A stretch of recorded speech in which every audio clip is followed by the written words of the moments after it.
Welcome to Newspresso. Here is the top story in the past 6 hours. Hey there, listeners, and welcome back to our corner of the world, where we unpack the latest headlines with a dash of international perspective.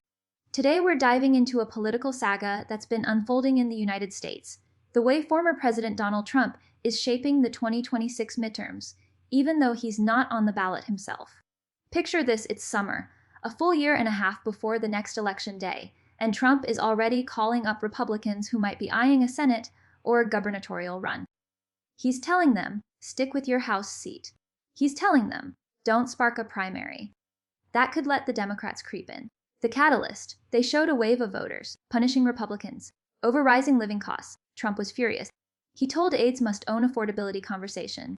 He stressed the administration has pulled prices down. Usually, big hitters wait until the last month, before they launch their political playbooks. The exit polls from November's local elections. He reminded them he's still riding on the promise to tackle inflation.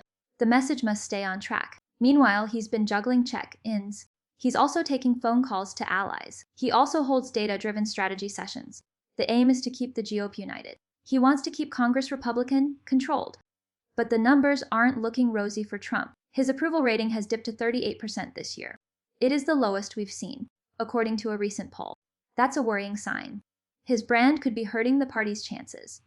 He even had to back down from a stance on releasing justice files about Jeffrey Epstein after a backlash from his own supporters and House Republicans. These are the little cracks that could widen if voters keep feeling the squeeze of high prices. On the policy front, Trump's team is pushing candidates to run on the tax cut package he championed last summer. The bill, which made many of his 2017 cuts permanent, promises an average of $3,752 in 2026. The narrative is simple: more money back in April, less anxiety about cost of living. Some analysts, like Kyle Kondik, question whether tax cuts can really offset inflation worries, but the GOP is betting it will resonate. Another key point keeping Congress under Republican control is also a shield against a third impeachment. If the Democrats were to win a chamber, they could drag the process forward. That could consume the remaining 2 years of Trump's presidency and derail his agenda. So every endorsement, every early call to run for re-election, is part of a broader strategy to protect his legacy and preserve his influence. Trump's midterm plan earned 16 Senate endorsements. He's convinced a handful of sitting reps to stay, instead of chasing higher office.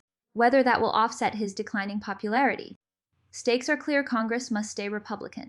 And that is the real story we're watching. Subscribe Newspresso. Never miss a major global headline.